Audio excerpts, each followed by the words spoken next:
We are live, and John's waiting patiently, so I'll add John to the stream. Morning, Peter. Good. Thank goodness for that. Good morning, John. Yeah, good morning. Three times I had to attempt to join the studio, just kept sat there going initializing. Okay, must be an internet thingy today. Anyway, good morning, Royston Radio. Good afternoon, Royston Radio. I'm not sure what time we're going out now, but this is Blabbing for Britain, episode 443, UK News Review with myself, Stephen Healey, Peter Stewart, and Jon Upton. And the news from Aberdeen is, what's happening in Aberdeen, Peter? We've still got snow. You've still got snow? Oh, yeah. It's hit us badly. Yeah. And, yeah. But John, just ask John what Birmingham's like just now, and I'll be back in a sec. We've got snow as well, although it's gone off the roads now, but the rest of the place is covered in it.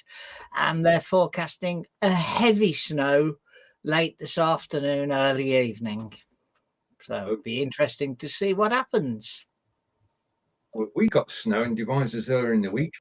Didn't stick. And we're expecting snow between 11:30 and 3 o'clock today, but nowhere near as much as in Aberdeen or in Solihull. But winter's come early, hasn't it? Yeah. I don't think we had snow this time. We should be used up here, but we're not because things have changed. But all the Aberdeenshire schools are shut down. Yeah, as usual. Yeah. They've got a lot of travelling to do to get to their schools. But I'm going to mention Birmingham. It's a sad occasion. They shut them down around here as well. Yeah. The reason I mentioned on the Birmingham, day it snowed. Sorry? The reason I mentioned Birmingham was watching the news. I think it's coming up for the anniversary of the Birmingham bombings. And I was watching it in the BBC News this morning. It was actually quite sad, you know, and the people going back. And in fact, when I come out of the train station at your Grand Central, I come out and I seen the statues. Well, I realise what it is now. Further, how long's the bombings been, John? Well, it's 50 years, isn't it? It was 1974. Is that when it was? Okay. Yeah, I was at work in Birmingham, not far from the city centre, but knew nothing about it till the next day. Yeah, yeah. Such a sad occasion, and many innocent people died. It was horrific. But, yeah, can't say much more. No. I think Birmingham's moved on, to be honest. I doubt there's much in the way of celebrations or remembrance. I think it's forgotten. It's forgotten. Like when I went back to Berlin. Yeah. Yeah. More is said about the Birmingham 5 than the bombing these days. Yes. Yeah. And that was a sad thing as well. No matter, you can't frame an innocent people, right? It's the same when I went back to Berlin to give a talk. You would never have thought a wall had been up now. No, when I spoke to people, you know. Yeah, they've moved past it, haven't they? Yeah, yeah. One German. It's just, well, I think it's turning into Islamic German. It's really, I see things that are happening in the mainstream media, but there's running battles with the police. There's running battles with the police over there just now. And speaking about the media, Birmingham was Islamic as well these days. Yeah. A mosque on every street. Yeah. Yeah. Stephen. Well, I'm listening. I mean, down in Devizes. Let's look at Devizes. On you go. No, nothing happens.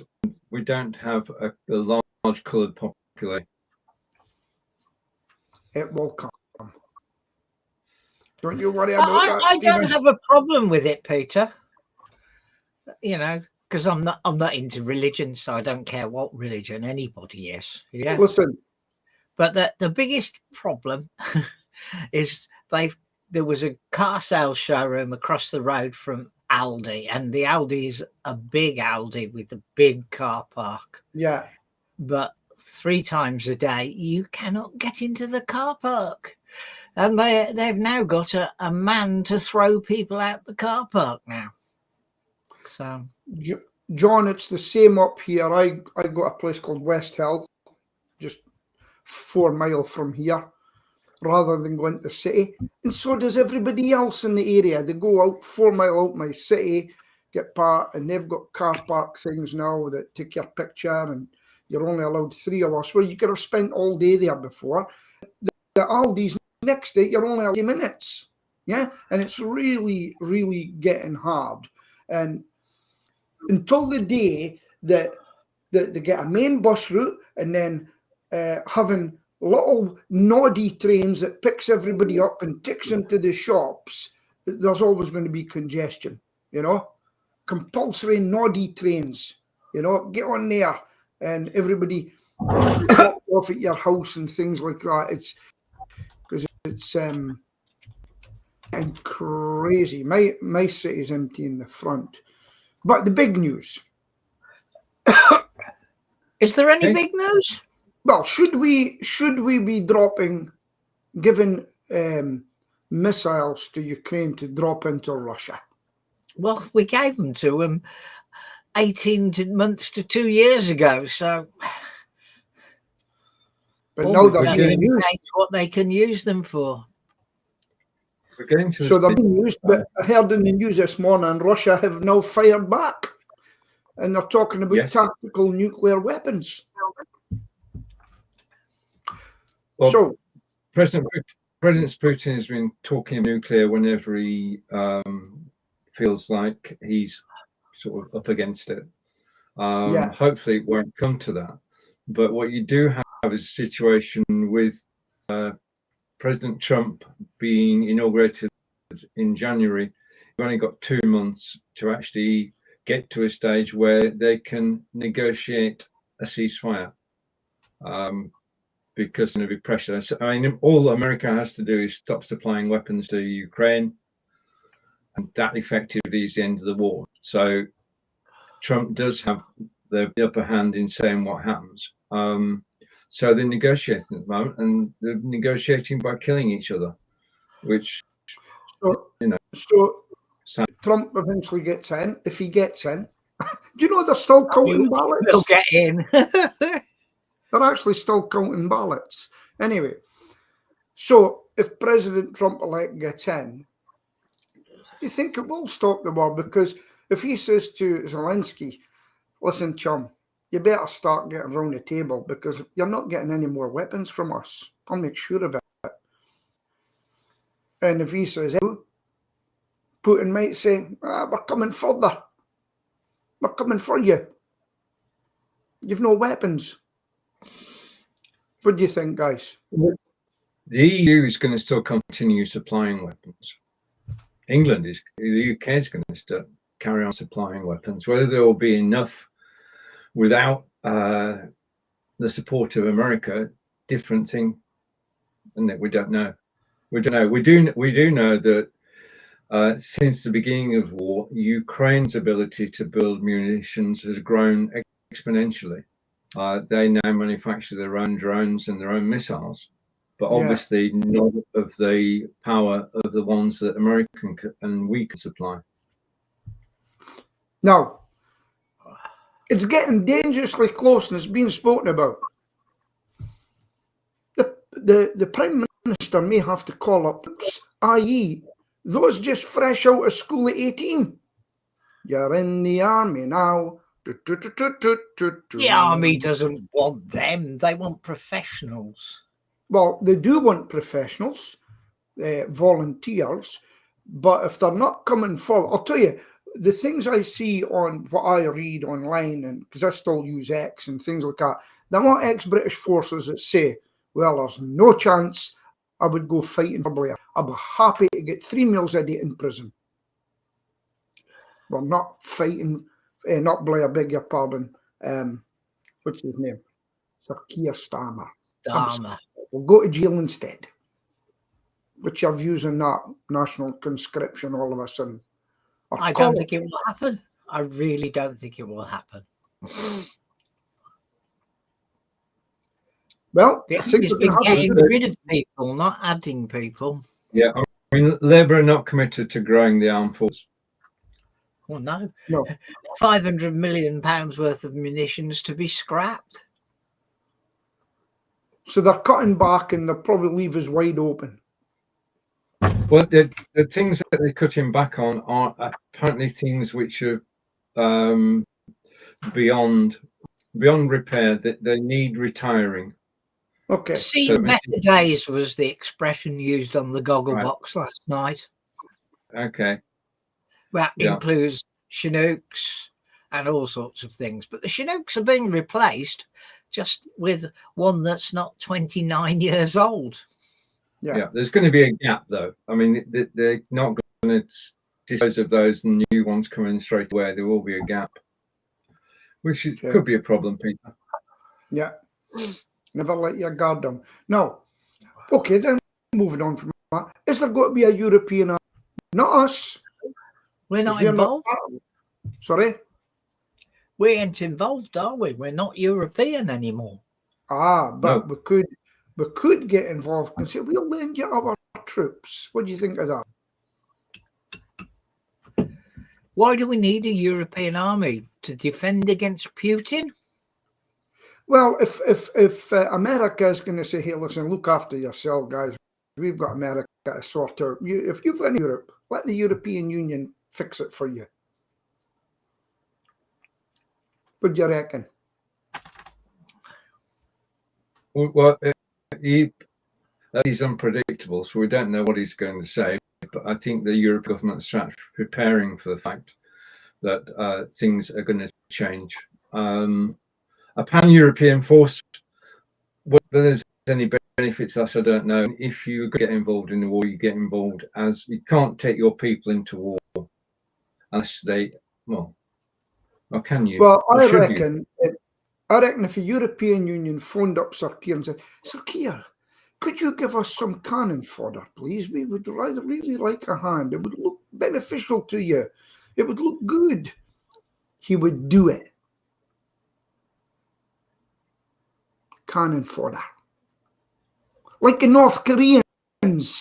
Imagine North Koreans are getting killed right now on that battlefront because I've seen it. Joke. My feeling is that as soon as Trump is president, something will be done to actually resolve the Ukraine-Russia situation, whether we like it or not. Yeah, it will happen. Well, I would just say, if the Ukraine situation is resolved, it will have an effect in your pocket. It will affect the cost of energy will go down. Hi, Andy. That worked. Okay. So we can't hear anymore. Can we talk about football, John? Well, I'd like to talk about something more important than football for a few minutes, and that's the loss of John Prescott. I've never been a Labour voter, but you've never found a man more dedicated to where he lived, etc. And he died aged 86. So he had an effect on me, Mr. Two Jags. When I went to the 1997 race in Liverpool, Aintree, he was the only person allowed out in his car. Two Jags. Everyone else had to make their own way out of the stadium and leave their car behind and come back and collect it the next day when it had been checked for bombs. Yeah. But it is a sad loss. I mean, I know he hasn't been active for a little while now. He's been ill. He did contribute a lot to this country. Maybe we don't like his politics, but he did contribute a lot. He did. Oh, he was Deputy Prime Minister for 10 years. and he was a foil to Tony Blair, and he was very effective. Very effective. Has never been Prime Minister. Sorry? John Prescott hasn't been Prime He said he was, Minister, has he was Deputy Prime Minister for 10 deputy, years. Sorry, I missed the deputy bit. Right. Okay. Yeah, he was Deputy Prime Minister for 10 years when Tony Blair was our Prime Minister, and he was a foil to Tony Blair. He kept Tony Blair in check, made sure that he was still holding on to Labour values, and didn't veer too far to the right. Yeah. And he was a great negotiator, and he was a Yorkshireman. And I saw a tribute this morning from another ex-Prime Minister, Prime Minister Healey, and he and John Prescott were both from Yorkshire folk. Tell it as it is, speak straight, and that was him. I mean, there was no embroidery on it. He just said what he wanted to say and got it out there, and he was very effective. And as you said, whilst we might not be in love with his politics, he certainly got the job done. Peter, we're talking about, well, John is talking about. What we're talking about? Sorry, guys. The loss of Mr. Prescott. He died last night. Yeah, John Prescott, East Hull, made his presence felt. And you know what I liked about John? Somebody thought they would throw an egg on him, so he thought he would smash his face with his fist. That was brilliant. It was that. Bang! Sadly, his last years were blighted by dementia. Yes, I did read that. Who is the member of Parliament for East Hull now? I don't know. And that's what was mentioned this morning. Everybody knew that John Prescott was the East Hull member because he made his presence felt not only there, but in Parliament and wherever he went.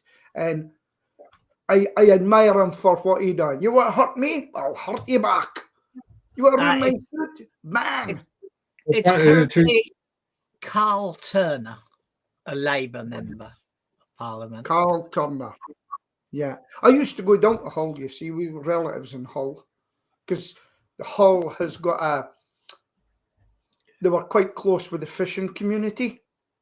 Yeah. And there's a lot of people married Aberdonians and vice versa. So we've got people from Hull up here. But all that's gone now. So, yeah, he was 86 and he was a true Labour man. He was. And he will be remembered for what he did. He also, as Peter alluded to, who remembered photograph of him punching somebody in the heat of an argument. But he did do Labour a good service over the years in terms of getting their message out, making sure they stayed true to the Labour Party's roots. And he was a plain speaker. And he will be missed. I think it's missed in the Labour Party now. I don't think, I mean, back days with Blair and well, they ran the country and we knew the country was being run. Yeah, now we're not too sure. Yeah. Things have changed totally. If memory serves me right, I think he might have been a boxer at one time. Yeah. Well, did he not serve? Mullet Man. He was in the Merchant Navy. He was in the Navy, yeah. He was a Merchant Navy and the shop steward and everything, whatever they called him then. But Mullet Man had threw the egg, found out he done boxing. It was funny. He was humiliated. Brilliant. No matter what party you're in when you opposed him, nobody has the right to throw things at him. And I'll tell you what, when Mr. that lassie that was her only fan and everything thought she would have her glory, what's happened to her? Because she hasn't been convicted yet. She's been up. Well, I don't know if she's been convicted. What did she get? Who's that? Who? It was a very glamorous lady that goes on. It was a one only fan. That's where they go and show their body naked and things like that. And, Only fans. but she thought, sorry? Only fans. Yeah, only fans. And she went up and threw a milkshake over Nigel Farage, thinking I've got the right to do this. I'm just waiting for her. Everybody's waiting to see what sentence she gets. I think she's been convicted. Waiting for the sentence. That'll be. Yeah. What right have they got to do that? As politicians, I don't think I'm going to go and throw something over them. Right. Okay. We've not mentioned Nigel Farage. Prescott ceased to be an MP in 2010 and moved into the House of Lords. Yeah. But left the House of Lords in 2014 after having a stroke. Ah, right. Okay. So that was when he ceased politics. Okay. It doesn't say anything in his Wikipedia page about him being a boxer, but he did say that he was known as Two Jags, because he had when they were in power, he had two Jaguars. But after the incident with Craig, whatever his name is, who threw the egg, they changed that to Two Jabs. Anyway, he was, whether we like his politics or not, a significant contributor to our nation. Now, can I ask a question, Stephen? Has there been an update to this software? Or have I just never noticed?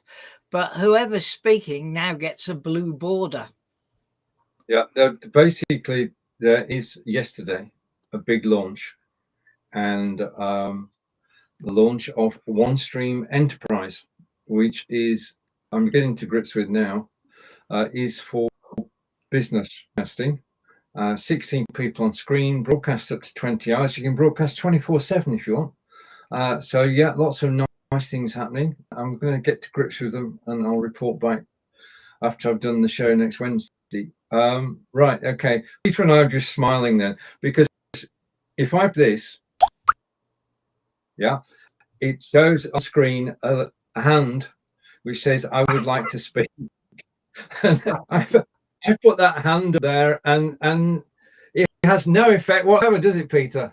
No. No. What it really needs is an automatic V sign. That would, I would never flash, yapping. I would never flash.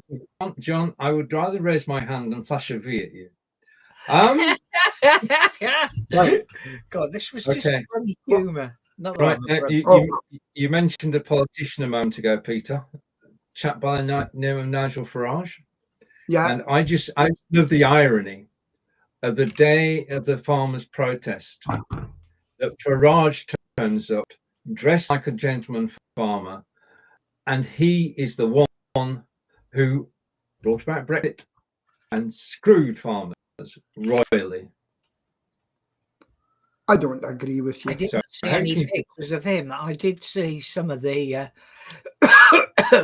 Jeremy Clark speech. Farmers voted for Brexit.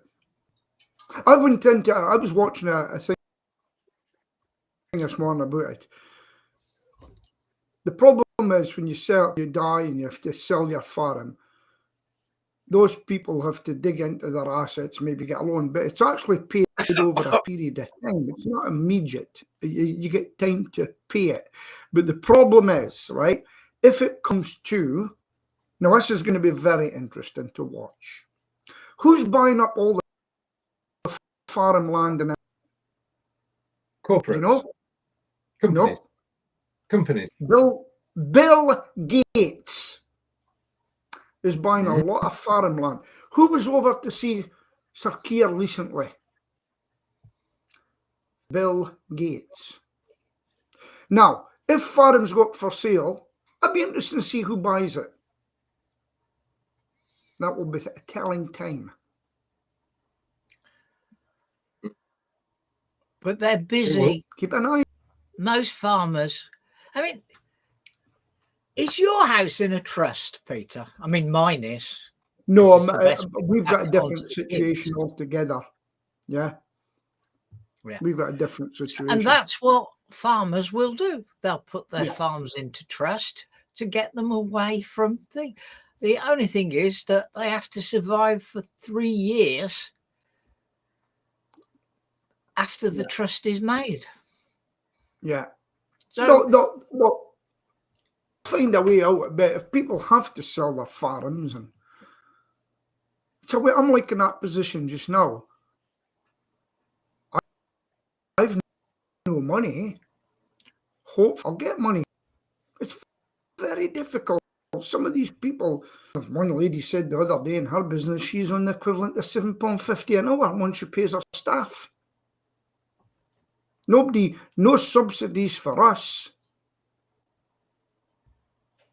That's one of the problems. and higher NICs as well.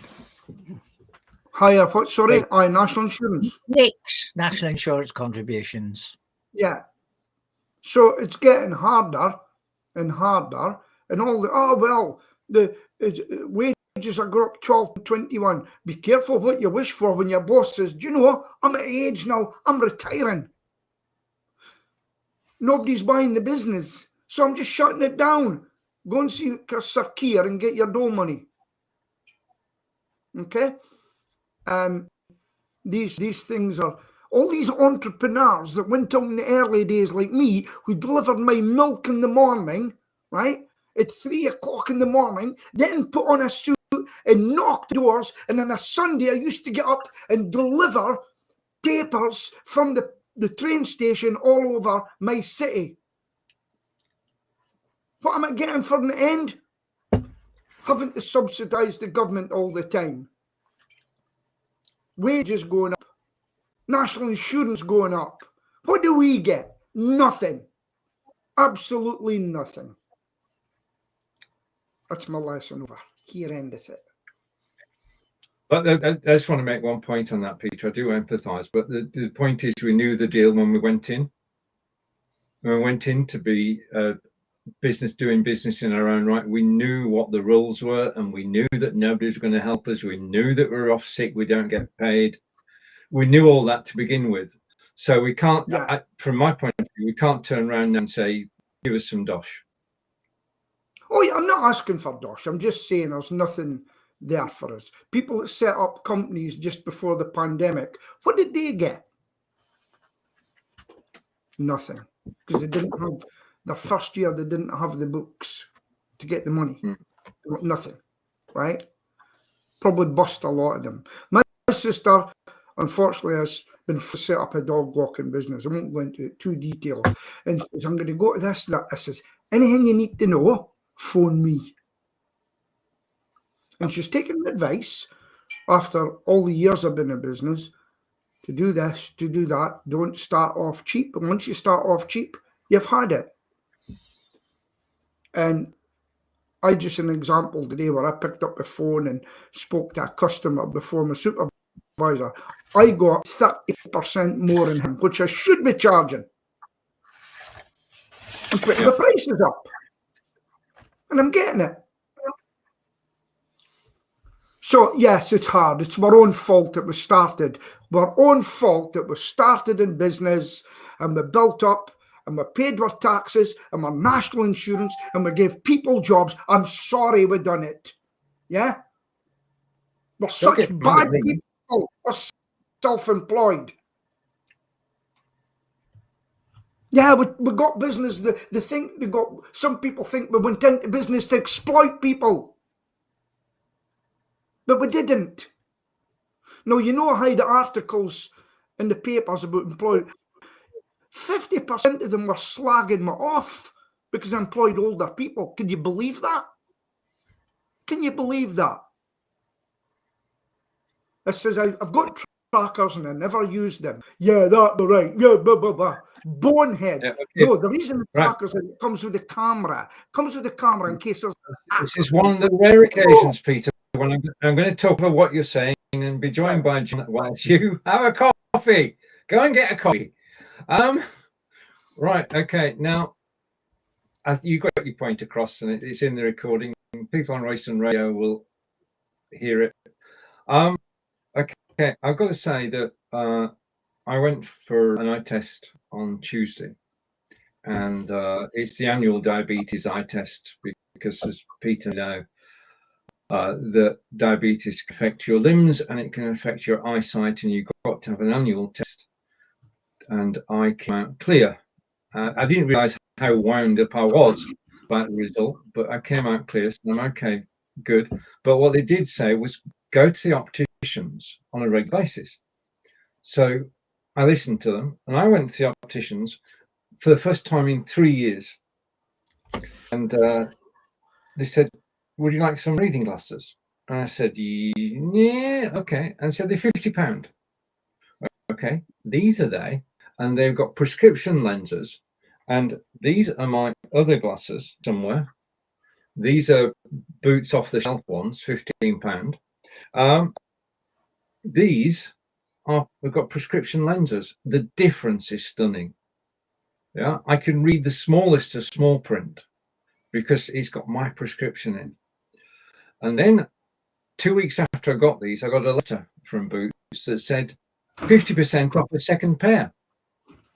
So I thought, right, okay, 25 quid.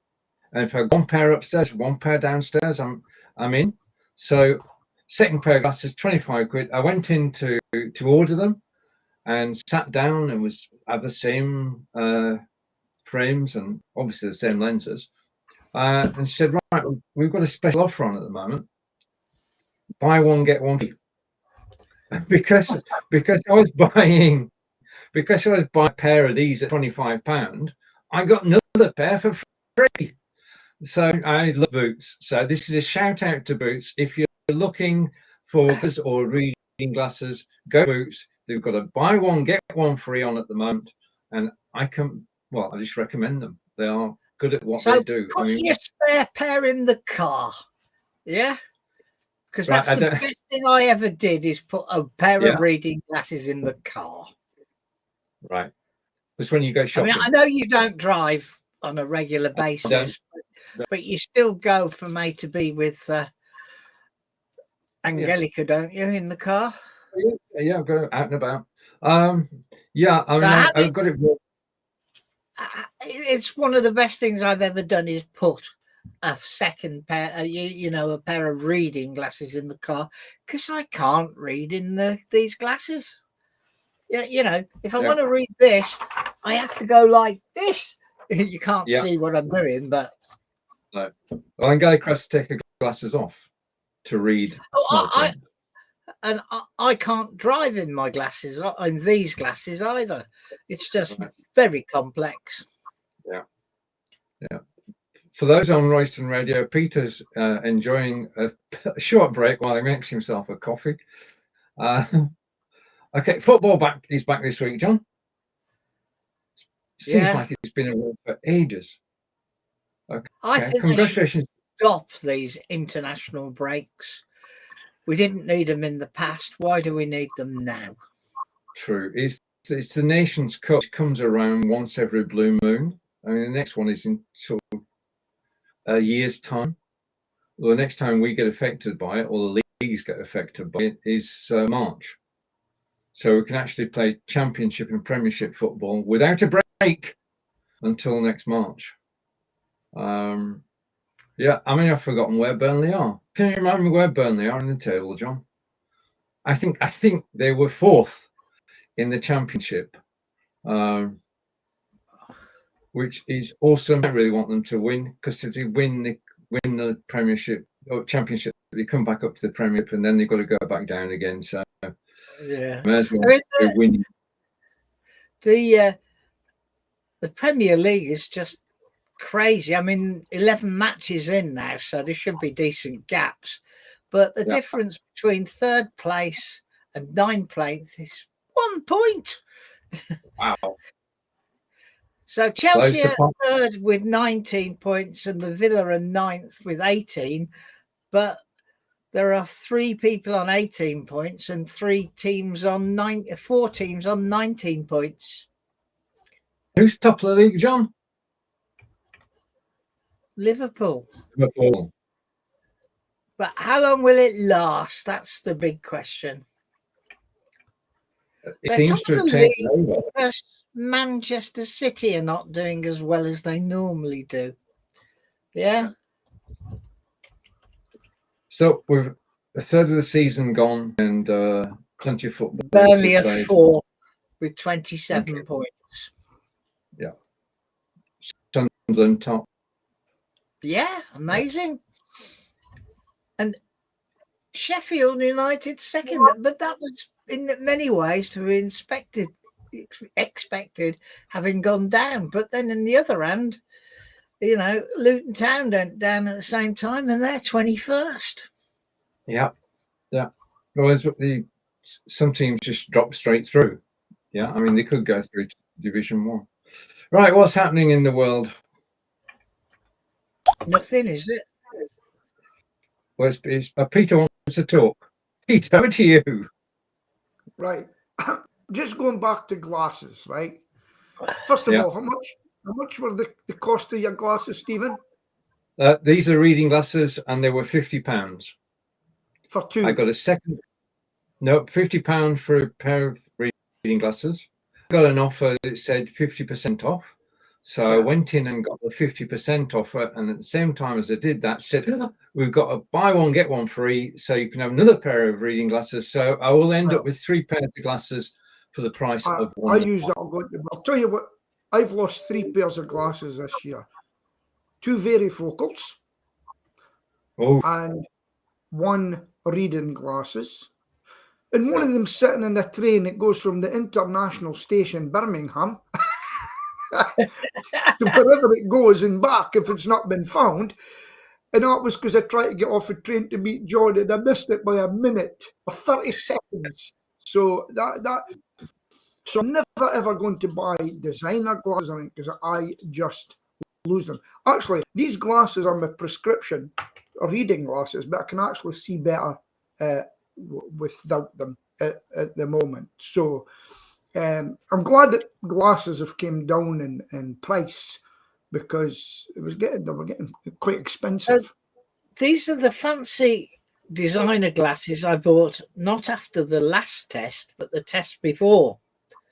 Right. And yes, it did change. But I went into Glasses Direct, which is local to where I live, and for 25 quid, they changed the lenses to the latest prescription. So my £180 frames have been resurrected for just 25 quid. Well done. Well done. Yeah. But no, I never thought. Do you know what? Speaking about it, I'm on the 12th of December. I've got an eye problem, seemingly, and I'm going to wait to see a specialist about my eyes. I think I've got cataracts. Is that what you're called? Did you get that done, Stephen? Did you? Cataracts? Yeah, I had cataract removal both eyes. And it was simple and straightforward. It was in Gloucester by New Medica, who are health team still under New Medica. I go and see them twice a year for checkups. And it's I mean, any operation, it is an operation that they perform thousands of times a year. So as far as the operation goes, it is like a factory insofar as the waiting room, you've got 3 people and you just go through in turn. It's a production run. So it's a regular operation. There's no preparation that you have to do for it. Basically, when you turn up there, they put drops in your eyes. They wait for those drops to take effect, and then they put another set of drops in. So that's the second set of drops, and then you go through into the operating theatre, and all you have to do is just keep still. Yeah, everything else is taken care of. Very good. Yeah, it is. In fact, Angelica has been diagnosed with cataracts, and she goes for her examination on the 30th of November. Okay. Can I ask you, what difference has it made to you? Total difference. Total. Johnny something or other, Jimmy, I can see clearly now. Yeah, I can see clearly now. The rain That's right. has gone. Yeah. I can see oh, all oh, the obstacles in my way. This is a cappella, so we can't right. get done. Okay. Here, I should come on Remove- and sing on your radio station, by the way. Yeah. Um, They're actually it removes the fog because you don't notice it, because your eyesight changes, gets worse slowly. You don't realize how bad it was until you've had the cataract operation. Yeah. And colours are vibrant, and I can see at a distance. He's amazing. You come out the first operation and you've got one good eye and one bad eye, so you've got 2 weeks or 3 weeks of comparing what works, what doesn't work. Then you say, right, I've got to have this second operation. That's the motivation, because the difference, when you just have, because they don't do both at once. They do one operation and then a gap. I'll tell you what's happening with me just now regarding eating. I just can't stop eating. I can't. I'll have my tea with Sheila. She tries to do good meals with. And then the next thing I'm opening, she says, "What are you doing?" I says, "I'm starving." She says, "You just had your tea." I says, "I know, but I've got hunger pangs." They tell me you get hunger pangs before you die. Oh, I'm worried. Now, can I mention something just now? I'm gonna make a big announcement. You ready? Okay. Just a minute. Let me give you the floor. Just a minute, Peter. Just let me scroll down here. The floor is yours. 3. I'll give you 2. Hey, I look rough. But anyway, listen.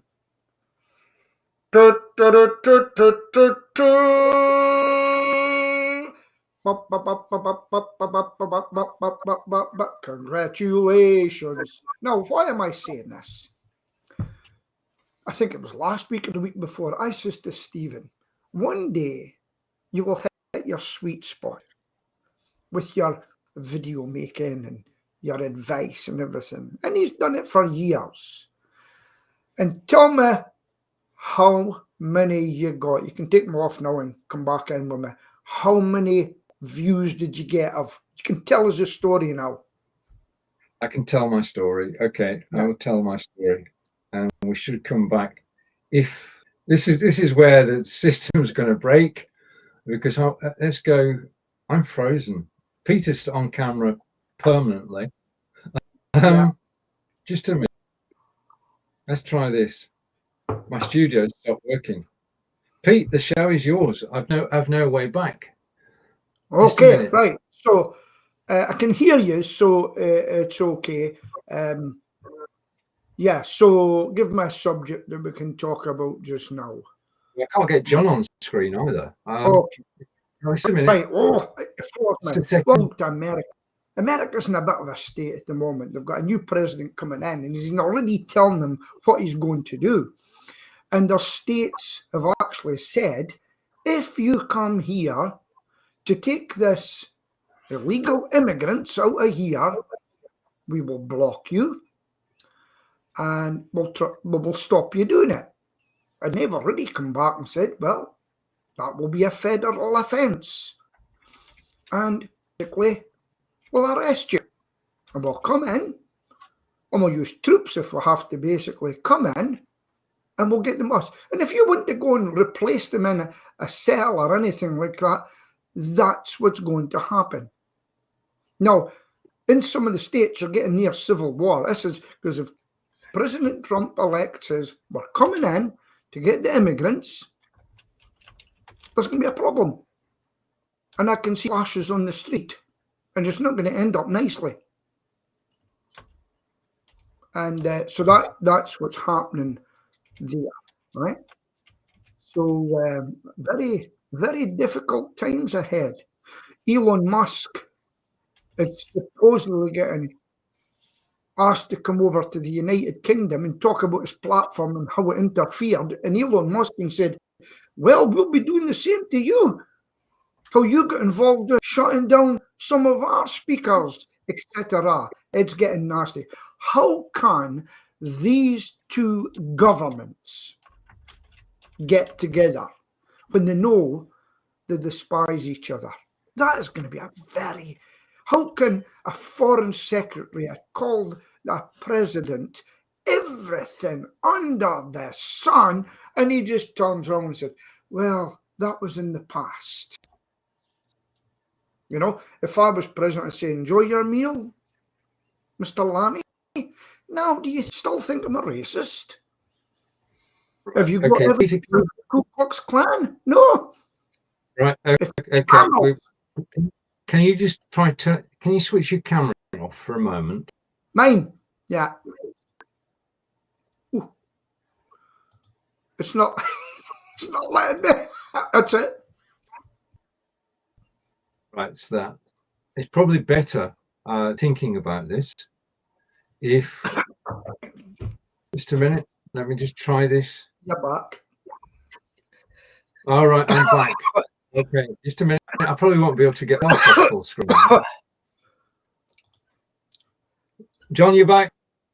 Peter, you're back. Oh, God knows how I did that. Let's go. Let's go.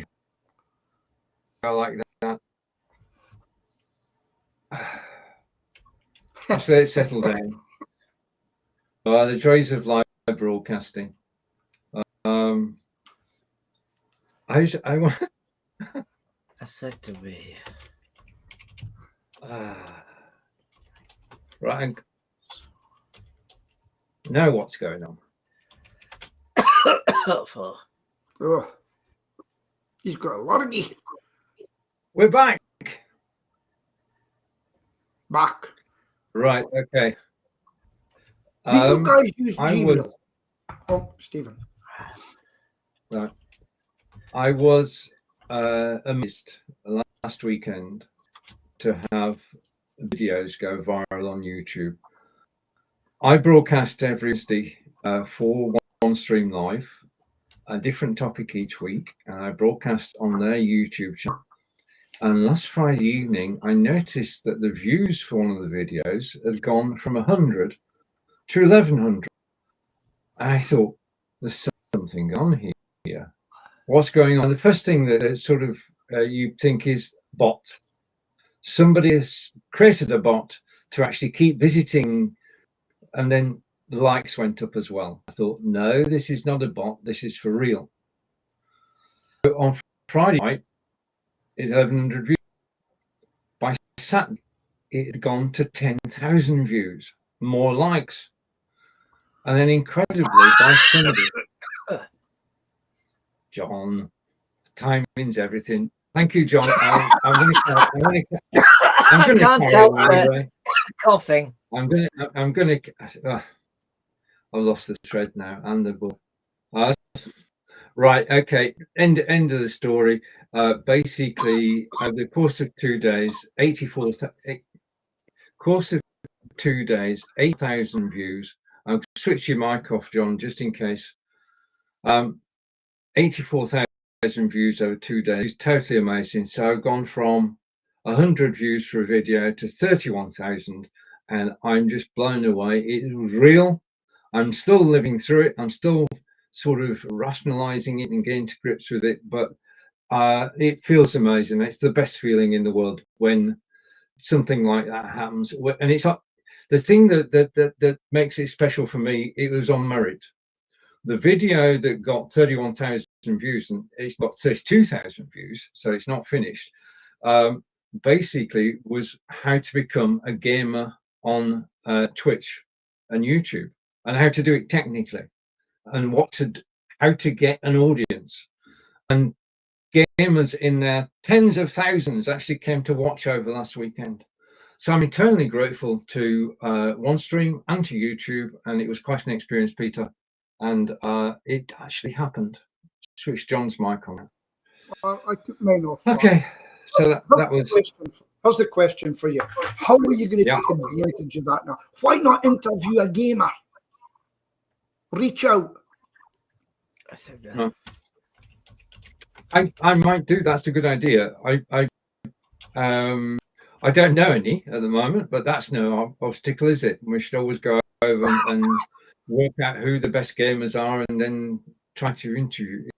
Yeah, that's a good idea. You're good at setting up courses, but on a course for new gamers. set a course and speak about your course, and it might be your niche market. Have you asked them questions? It is a niche, definitely. Gaming is a niche, but it's a big niche. Yeah, I mean, Twitch is all games, 90% games. YouTube gaming is big as well. Kick gaming, Kick we've never heard of before, is gaming well. There are just, you know, millions, literally millions of people around the world playing games. Well, a good title for a YouTube video would: Old Man Teaches Gamers a Lesson. That would be a good one. Can you game if you're over 70? Yeah. Okay. Congratulations, because I know you've worked at it a long time, and you just never know when. Remember, we said you never know when you're going to hit your niche, your sweet spot, and yours is educating gamers now. And I think that's your target audience now about different things coming in and out, because there'll be a lot of stuff that they don't know, especially new ones. Yeah. Good for you. And it involves OBS and it involves OneStream. And I want to say thank you, Peter.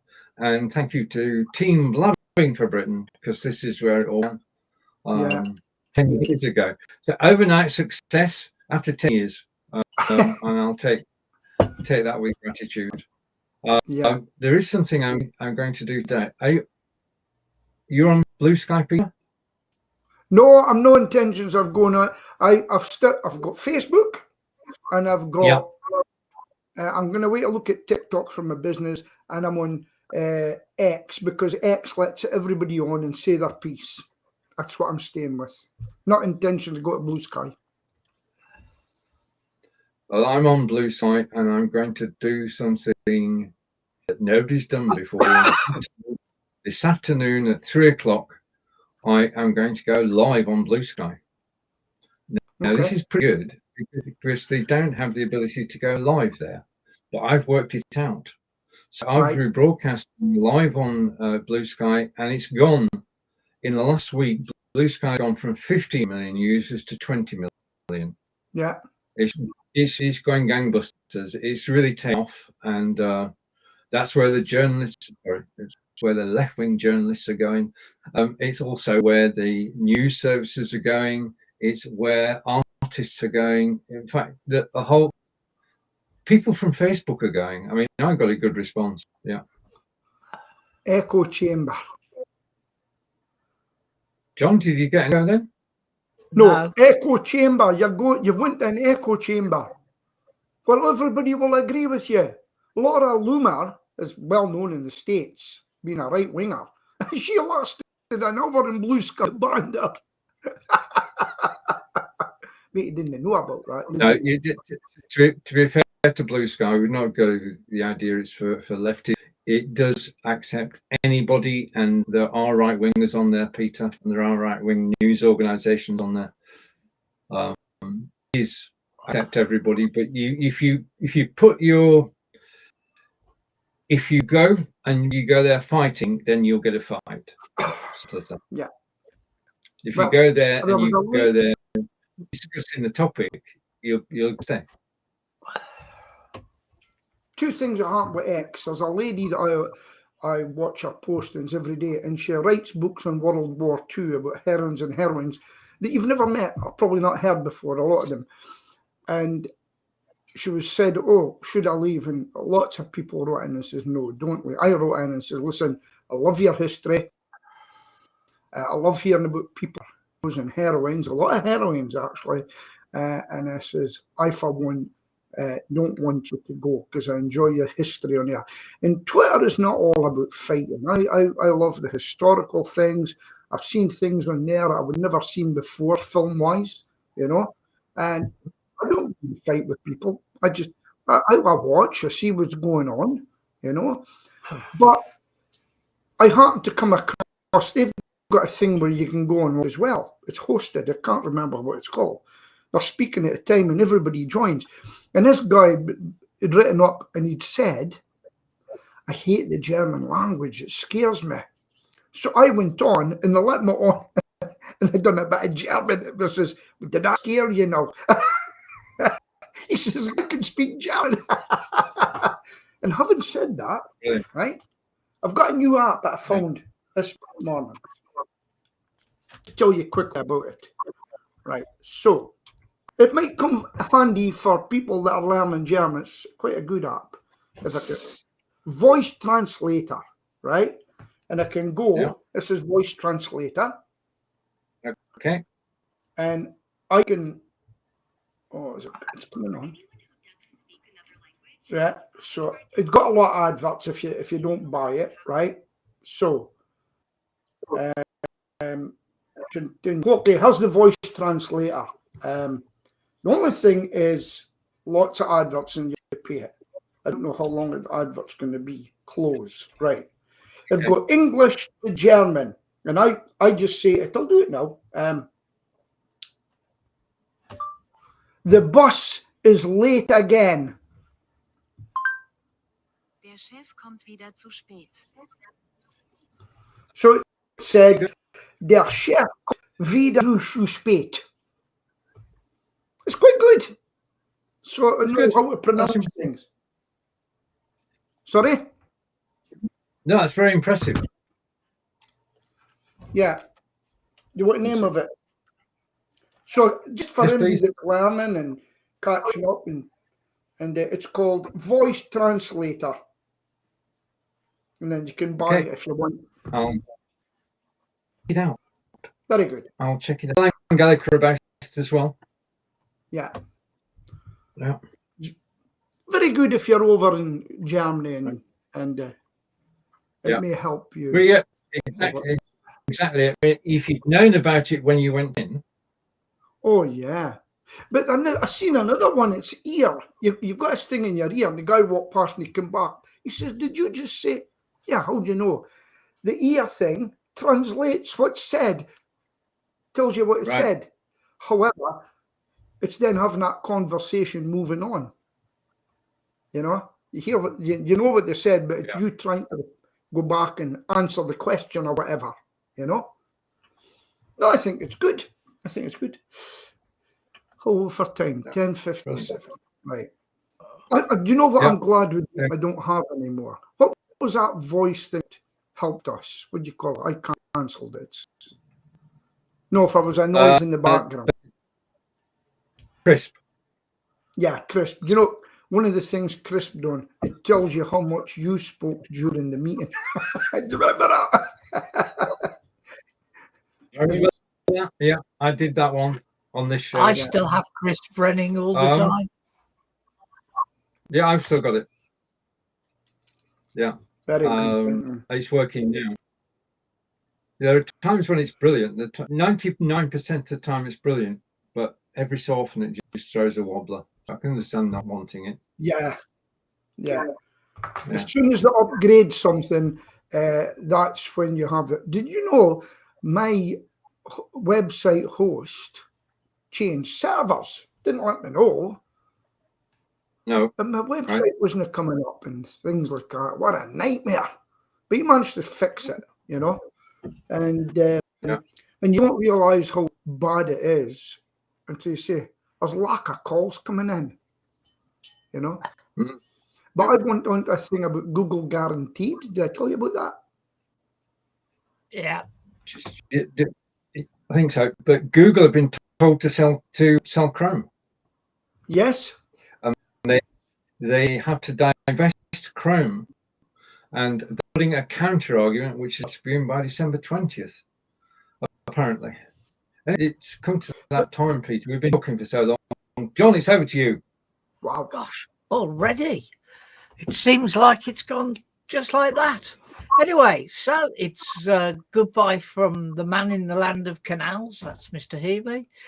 The man in the land of companies, the Great British Energy Company, and me in the good old West Midlands that seems to have lost most of its industry anyway. See you soon. Same time, same place next week. Bye. Bye. Take care, everybody.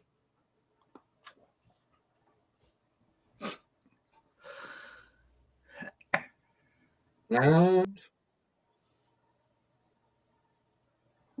finishing now. It's not, trying not to. yet. Not yet. Yeah. Well, we have one or two problems in the broadcast. People can still hear us, obviously, but I don't think Yeah. anybody's good. Only stalwarts will watch our broadcast again, so we can effectively just have a natter. And it says fail to stop Still again.